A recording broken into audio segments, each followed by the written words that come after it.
దేవునికి స్తోత్రము, దేవదేవునికి వందనములు. ప్రభైనటువంటి యేసుక్రీస్తు నామంలో మీ అందరికీ శుభం తెలియజేస్తున్నాను. ప్రియ సహోదరి సహోదరుడా, ఈ ఉదయకాల సమయంలో దేవుడు పరిశుద్ధ గ్రంథములో ప్రతి ఒక్కరి పేరు వారి యొక్క జీవితం గురించి రాయబడిందంటే మనం ఏదో వారి యొక్క జీవితం నుంచి మనం నేర్చుకోవాలని. అంటే దేవుడు ఎంత గొప్పవాడు, ఎంత ఉన్నతమైన వాడో దేవుని యొక్క వాక్యం సెలవుస్తుంది. చూడండి, దేవుడు ఎలాంటి వారినైనా సరే క్షమించేటువంటి ఆ గుణము, ఆ స్వభావము కలిగినటువంటి వాడు దేవాతి దేవుడు. దేవుని యొక్క వాక్యం చేస్తుంది, ఆయన యొద్దకు వచ్చి వారిని ఆయన ఎంత మాత్రమును త్రోసిపుచ్చివేయడు. నిజముగా ప్రభువా, నేను పాపిని, నా పాపమును క్షమించు అని మనం ఆయన సన్నిధిలోకి వచ్చినప్పుడు ఆయన ఎన్నడూ కూడా మనల్ని త్రోసిపుచ్చడు. అయితే ఈ దినాన్న దేవుని యొక్క వాక్యంలో కనుక మనం పరిశీలించినట్లయితే, తల్లి తండ్రి చూసుకున్నట్లయితే వారిరువురు కూడా దేవుని యందు భయభక్తులు కలిగినటువంటి వారు. మనం అనేకసార్లు ఈ యొక్క వాక్యాన్ని విన్నాం. అయినప్పటికీ కూడా ఈ యొక్క వ్యక్తి గురించి అతని యొక్క జీవితంలో చేసినటువంటి పొరపాట్లను బట్టి మరలా ఏ విధంగా దేవునికి దగ్గరయ్యి తన యొక్క పాప క్షమాపణ పొంది ఉన్నాడో మనం తెలుసుకోవాలి. సొలొమోను గారి తర్వాత రాజ్యము రెండుగా చీలిపోయింది. ఉత్తర రాజ్యము, దక్షిణ రాజ్యం కింద మరి 10 గోత్రాల వారు ఇశ్రాయేలు రాజ్యముగా, దక్షిణ రాజ్యం 2 గోత్రాలు, యోధా బెన్యామిన్ గోత్రాలు రెండుగా విడిపోయినాయి. ఈ 2 రాజ్యాల్ని, అంటే దక్షిణ రాజ్యాన్ని 20 మంది రాజులు పరిపాలిస్తే, ఉత్తర రాజ్యమైనటువంటి ఇశ్రాయేలు ఆ 10 గోత్రాల ఆ రాజ్యాల్ని 19 రాజులు, అంటే ఈ 39 మంది రాజులు చరిత్రలో చూసుకున్నట్లయితే ఈ దినాన ఒక రాజు గురించి మనం విందాం. దినవృత్తాంతముల గ్రంథము, 2వ దినవృత్తాంతముల గ్రంథము 33 అధ్యాయంలో చూస్తే మనకిక్కడ మనష్షే మనష్షే ఏలనారంభించినప్పుడు 12 ఏండ్ల వాడై యెరూషలేములో 55 సంవత్సరములు ఏలెను. ఈ మనష్షే చూసుకున్నట్లయితే హిజ్కియా యొక్క కుమారుడు. తండ్రి హిజ్కియా, మనం అనేకసార్లు విన్నాం, యెషయా గారు వచ్చి ఇదిగో నీ పని అయిపోయింది, ఇంకా నువ్వు ముగించుకో అని అన్నప్పుడు అతడు గోడ తట్టు తిరిగి మోకరించి కన్నీటితోటి ప్రార్థన చేశాడు. 15 సంవత్సరాల ఆయుస్సుని దేవుడు అనుగ్రహించాడు. అయితే ఇక్కడ చూస్తే మనష్షే అనగానే మర్చిపోవటం. యోసేపు గారు కుమారుడు మనష్షే. దేవుడు అతన్ని ఎటువంటి ఉన్నతమైన స్థితిలో పెట్టాడో అప్పుడు ఇవన్నీ కూడా పాతవన్నీ జ్ఞాపకం చేసుకుని, ఇదిగో నా బాధలన్నీ కూడా నేను మర్చిపోతున్నానని తన కుమారుడికి మనష్షేని నామకరణం చేసి ఉన్నాడు. ఈ మనష్షే తండ్రి హిజ్కియా గారు 15 సంవత్సరాల ఆయుస్సుని పొందుకున్నాడో, ఈ 15 సంవత్సరాల ఆయుస్సు అంటే 3 సంవత్సరాలు గడిచిని దేవుడు 15 సంవత్సరాల ఆయుస్సుని ఇచ్చాడు. ఈ 3 సంవత్సరాలు గడిచిన తర్వాత ఈ మనష్షే హిజ్కియా గారికి జన్మించి ఉన్నాడు. అంతే కదా. ఈ మనష్షే ఏలం ఆరంభించినప్పుడు 12 ఏండ్లు వాడు. యెరూషలేములో 55 సంవత్సరాలు పరిపాలించి ఇతడు ఇశ్రాయేలు ఎదుటి నుండి యెహోవా వెళ్ళగొట్టిన అన్ని జనులు చేసిన హేయక్రియలను అనుసరించి, దేవుడు ఎవరినైతే వెళ్ళగొట్టాడో అటువంటి అన్యజనులు చేసినటువంటి హేయక్రియలను అనుసరించి యెహోవా దృష్టికి చెడు నడత నడిచాను. తల్లి తండ్రి ఎంతో గొప్పవారు, దేవునికి దగ్గరగా భయభక్తులు కలిగినటువంటి వారు.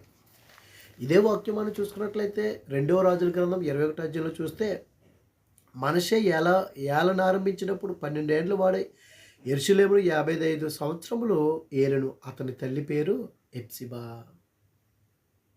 అతడు యెహోవా దృష్టికి చెడుతనమును జరిగించుచు ఇశ్రాయేలు ఎదుట నిలవకుండా యెహోవా వెళ్ళగొట్టిన జనములను చేసినట్లు ఏ క్రియలు చేస్తూ వచ్చును. అంటే ఏదైతే దేవుడు వెళ్ళగొట్టాడో అన్యజనుల్ని, వారు ఎటువంటి హేయక్రియలు చేశారో ఆ హేయక్రియలను అనుసరించి దేవుని ఎదుట చెడుతనాన్ని కలిగి జీవించాడు.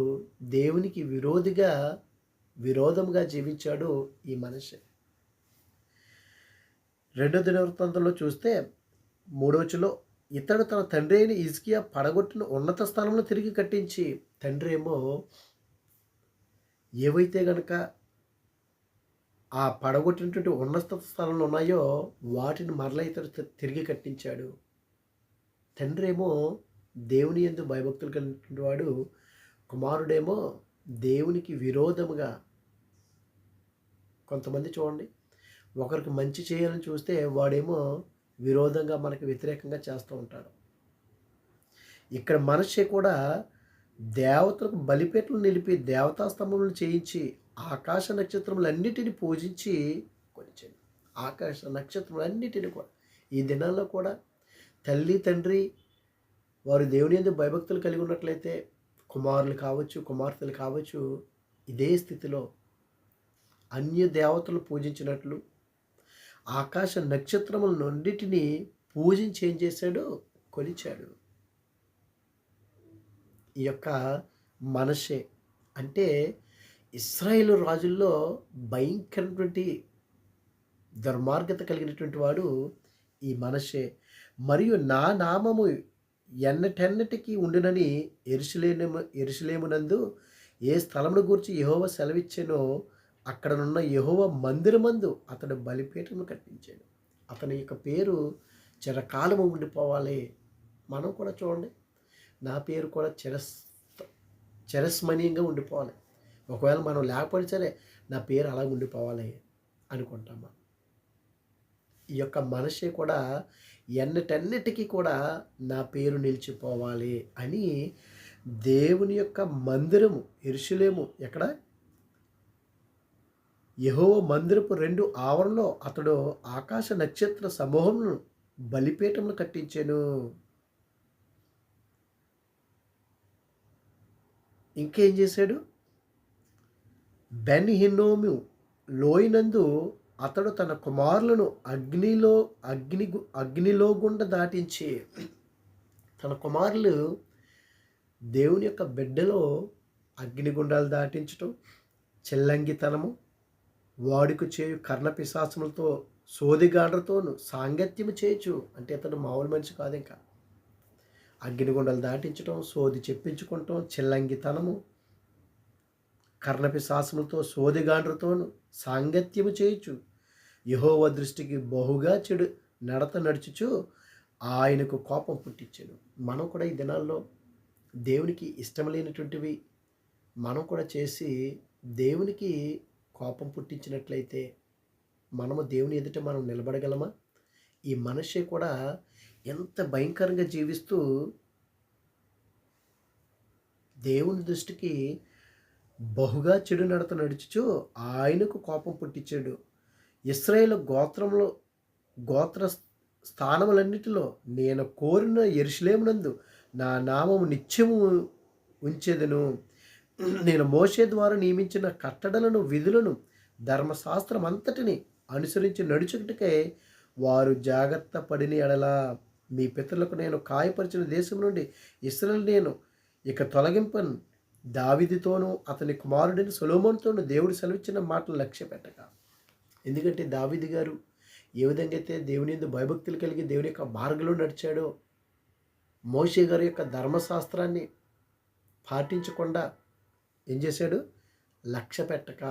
అంటే మనం కూడా దేవుడు ఎన్నిసార్లు మనతో వాక్య రూపంలో మాట్లాడుతున్నా సరే మనం పాపము చేయకూడదు, దేవునికి విరోధంగా జీవించకూడదు, అన్యుల వలె మనం వారితోటి సహవాసం చేయటం. ఇంకా ఏం చేశాడు ఇక్కడ? బెన్ హిన్నోము లోయందు అతడు తన కుమారులను అగ్నిగుండాలు దాటించి ముహూర్తములను విచారించుచు. ఈ దినాల్లో క్రైస్తవులు కూడా ముహూర్తం, ఒక గృహాన్ని కట్టుకోవాలంటే ఆ యొక్క గ్రౌండ్ బ్రేకింగ్ సెరమనీ, శంకుస్థాపన చేసేటప్పుడు ముహూర్తం, ఇంట్లోకి గృహప్రవేశం చేసేటప్పుడు ముహూర్తం, వివాహానికి ముహూర్తం, అంటే పేరుకి క్రైస్తవులుగా జీవిస్తున్నాము, దేవుని యొక్క సన్నిధిలోకి వెళ్తున్నాము, కానీ ఏం చూపించుకుంటున్నాము? ముహూర్తములను విచారించుచు ఈ మనషే కూడా ముహూర్తాలను విచారిస్తున్నాడు.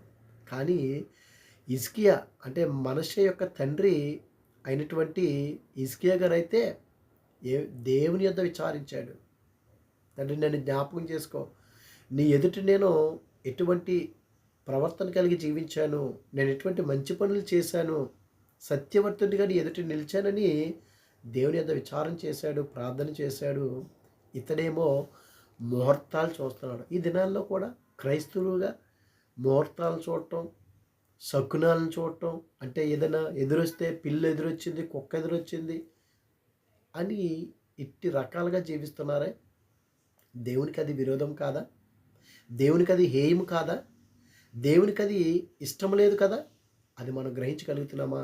అటువంటి చేయటం వలన దేవునికి మనం కోపం పుట్టిస్తున్నామేమో. ఇతడు కూడా ముహూర్తములను విచారించుచు మంత్రాలు, కొంతమంది చూడు మంత్రాలకు వెళ్తారు. నా వస్తువు పోయింది, పాలన నానా రకాలుగా.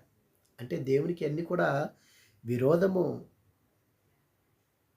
బహు చెడుతనముగా నడుచుకుంటూ దేవునికి కోపం పుట్టించాడు. దేవుని యొక్క మాటల్ని లక్ష్య పెట్టకుండా ఆ మందిరమునందు మనషే తాను చేయించిన చెక్కుడు విగ్రహములను నిలిపాను. ఎంత భయంకర ఘోరమండి! దేవుని యొక్క మందిరం దగ్గర చెక్కినటువంటి విగ్రహాలని అతను నిలిపాడు. ఈ ప్రకారమే మనషే యోధావారిని, యెరూషలేము కాపురస్తులను మోసపుచ్చిన వాడై ఏం చేస్తున్నాడు? యోధావారిని, యెరూషలేములో ఉన్నటువంటి వారందరినీ కూడా, ఆ కాపురస్తులందరూ కూడా మోసపుచ్చిన వాడే ఇశ్రాయేలు ఎదుట ఉండకుండా యెహోవా నశింపచేసిన అన్యజనుల కంటేను వారు మరింత అక్రమంగా ప్రవర్తించినట్లు చేటుకు కారకుడైను. అన్యులు కూడా ఇశ్రాయేలు ఎదుట ఉండకుండా ఏం చేశాడు ఇతడు? అన్యజనుల కంటే వారు మరింత అక్రమంగా ప్రవర్తించినట్లు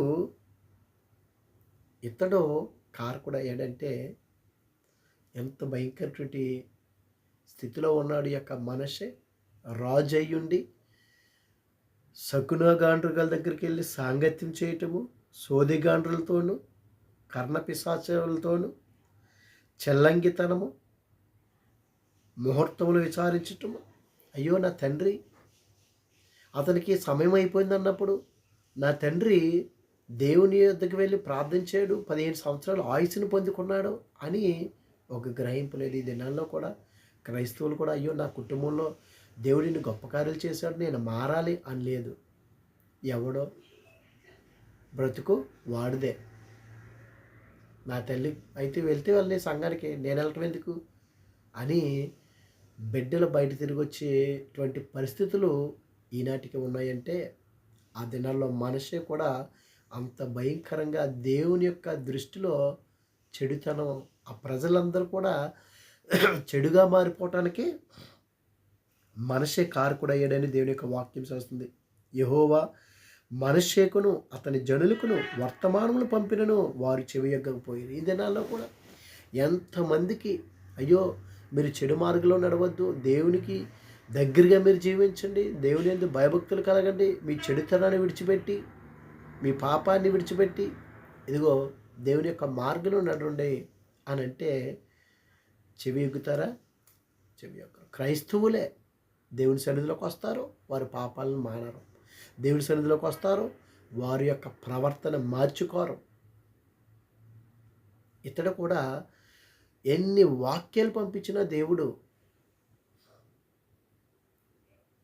మనషేకును అతని జనులకును వర్తమానాలు పంపినను వారు చెవి ఎగ్గకపోయారు. ఈ దినాలు ఎన్ని వాక్యాలు వింటున్నా మనిషిని యొక్క మనసు మారట్లేదంటే ఎంత భయంకరం అండి! మారట్లేదు. ఆ దినాన్న మనషేకును అతని యొక్క జనులు కూడా వర్తమానం పంపితే వారు చెవి యొగ్గక ఉన్నారంట. వీరు చెవి యొగ్గకపోయారు. కాబట్టి యెహోవా అష్షూరు రాజు యొక్క సైన్యాధిపతులను వారి మీదకి రప్పించెను. మనషే తప్పించుకొని పోకుండా వారు అతన్ని పట్టుకొని గొలుసులతో బంధించి అతన్ని బబులోనుకు తీసుకుని పోయారు. ఎన్నిసార్లు చెప్పినా సరే వినలేదు. చివరికి దేవాతి దేవుడు ఏం చేశాడు? అష్షూరు రాజు యొక్క సైన్యాధిపతులను పంపించి మనషే ఎక్కడ కూడా పారిపోకుండా కట్టడి చేశారు, దొరికేశాడు. బబులోనికి తీసుకెళ్ళిపోయి గొలుసులతో బంధించి అతన్ని బబులోనికి తీసుకెళ్ళిపోయారు. అతడు శ్రమల్లో ఉన్నప్పుడు తన దేవుడైన యెహోవాను బతిమాలుకొని, చూడండి దేవుడు ఎంత గొప్ప దేవుడు. మనం ఎంత ఘోర పాపలమైనా సరే ఆయన సన్నిధిలోనికి వెళ్ళి, అయ్యో నేను పాపిని ప్రభువా, నా పాపాలు క్షమించండి అయ్యని నిజంగా పశ్చాత్తాపడి, ఆ పశ్చాత్తాపం ఎలాంటి దైవ చిత్తానుసరణటి ఆ దుఃఖము రావాలి. మనషే కూడా చూడండి ఎంత దుర్మార్గుడో, ఎంత భయంకరంగా జీవించాడు. తండ్రి పడగొట్టినటువంటి ఉన్నత స్థలంలో తిరిగి కట్టించాడు. బయలుదేవతలకు బలిపేటలను నిలిపి దేవతా స్తంభములు చేయించి ఆకాశ నక్షత్రములన్నిటిని పూజించి కొలిచెను. అతని యొక్క నామము ఎన్నటన్నిటికీ ఉండునని యెరూషలేమునందు ఏ స్థలమును గూర్చి యెహోవా సెలవిచ్చెనో అక్కడనున్న యెహోవా మందిరమందు అతడు బలిపీఠం కట్టించాడంటే ఎంత భయంకర! ముహూర్తాలు చూడటం, చెల్లంగితనము, కర్ణపిశాచములతో సోదిగాడులతో సాంగత్యం చేయటం దేవుని దృష్టికి బహుగా కోపం పుట్టించాడు. అలాంటి వ్యక్తి బబులోనికి తీసుకెళ్ళిపోయినప్పుడు అతడు శ్రమలో ఉన్నప్పుడు తన దేవుడైన యెహోవాను బతిమాలుకొని తన పితరుల దేవుని సన్నిధిని తన్ను తాను బహుగా తగ్గించుకొని ఆయనకు మొరలిడగా ఆయన అతని విన్నపములను ఆలకించి యెరూషలేమునకు అతని రాజ్యంలోనికి అతను తిరిగి తీసుకుని వచ్చినప్పుడు యెహోవా దేవుడై ఉన్నాడని మనషే తెలుసుకొనెను. చూడండి ఎంత దుర్మార్గుడయ్యండి, ఎంత దుష్టుడయ్యండి. చివరి క్షణాల్లో అయ్యో నన్ను క్షమించండి అయ్యా, నీవే నిజమైనటువంటి దేవుడు అని ఏం చేశాడు? యెహోవాను బతిమాలుకున్నాడు. తన పితరులు దేవుని సన్నిధిని తన్ను తాను బహుగా తగ్గించుకున్నాడు. అంటే ఆయన యొద్దకు వచ్చేవారిని ఆయన ఎంత మాత్రమును త్రోసిపుచ్చాడు. ఎంత దుర్మార్గులైనా సరే.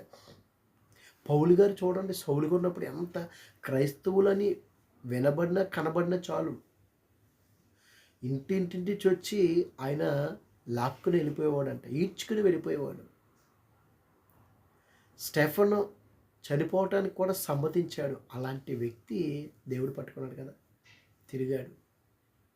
ప్రియ సహోదరి సహోదరా, ఈ దినాన మనము కూడా ఎంత దుర్మార్గంలో ఉన్నా, ఎంత భయంకర పాపం చేస్తున్నా అది నువ్వు గ్రహించుకొని, అయ్యో నీ సన్నిధిలోకి వచ్చిన నిజంగా నా పాపములు ఒప్పుకొని నేను విడిచిపెట్టేసి విసర్జించి నీకు దగ్గరగా జీవించినట్లయితే నా పాపాలు క్షమిస్తావు కదా ప్రభు అని. చూడండి ఎంత దుర్మార్గుడు చివరి క్షణంలో దేవుణ్ణి బతిమాలుకున్నాడు, తను తాను తగ్గించుకున్నాడు, అతని పాపాలు క్షమించబడ్డాయి.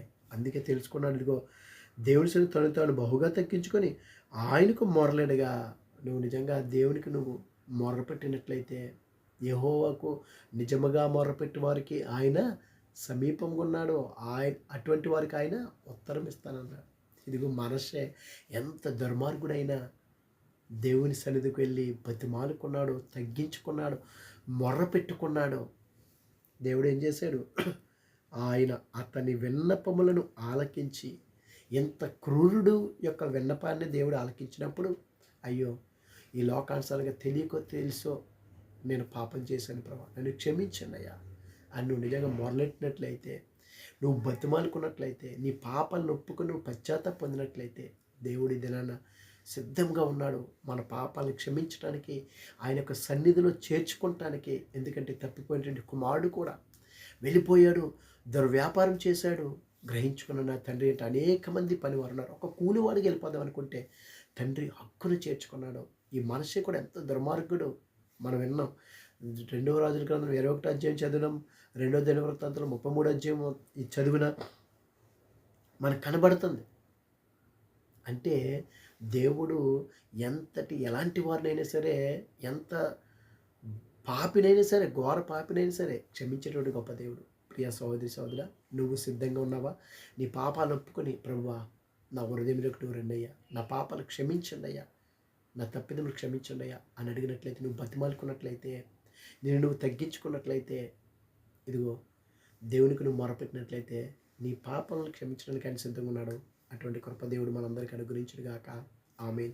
పరిశుద్ధుడా, ప్రేమగల తండ్రి, మహిమగల దేవునికి స్తోత్రాలు ప్రభా. ఇదిగో తండ్రి, హిజ్కియా కుమారుడైనటువంటి మనష్షే ప్రభా, ఇదిగో దేవ ఎంత క్రూరుడయ్యా, ఎంత భయంకరంగా జీవించాడయ్యా. ఇదిగో తండ్రి ప్రభా, అయినప్పటికీ ప్రభా చివరి క్షణాల్లో ప్రభా బతిమాలుకున్నాడయ్యా, మొర్ర పెట్టుకున్నాడయ్యా, తగ్గించుకున్నాడయ్యా. అతన్ని క్షమించిన తండ్రి, అతని యొక్క మొరను ఆలకించావు. ఈ దినాల్లో ప్రభా, ఇదిగో తండ్రి, ఎవరైతే ప్రభు నీకు దూరంగా ఉండి హేయమని క్రియలు చేస్తున్నారో ప్రభా, దుర్మార్గంగా పాపము చేస్తున్నారు ప్రభా, ఇదిగో తండ్రి, నీ సన్నిధిలోకి వచ్చినటువంటి వారిని నువ్వు ఎంత మాత్రం త్రోసిపుచ్చేవాహన తండ్రి. నీ సహాయం మెనిగా అనుగ్రహించి మా పాపమును క్షమించి నీ కృపలో భద్రపరచమని క్రీస్తు నామమున ఇచ్చిన పరమ తండ్రి. Amen, amen. God bless you all. దేవుడు మిమ్మల్ని, మీ కుటుంబాన్ని దేవుడు దీవించును గాక. వాక్యాన్ని వినండి, విని అనేక మందికి పంపించండి. వాక్యాన్ని పంపించి, వాక్యాన్ని విని దేవుని మీరు పొందుకోమని నేను మనవి చేస్తున్నాను. God bless you all.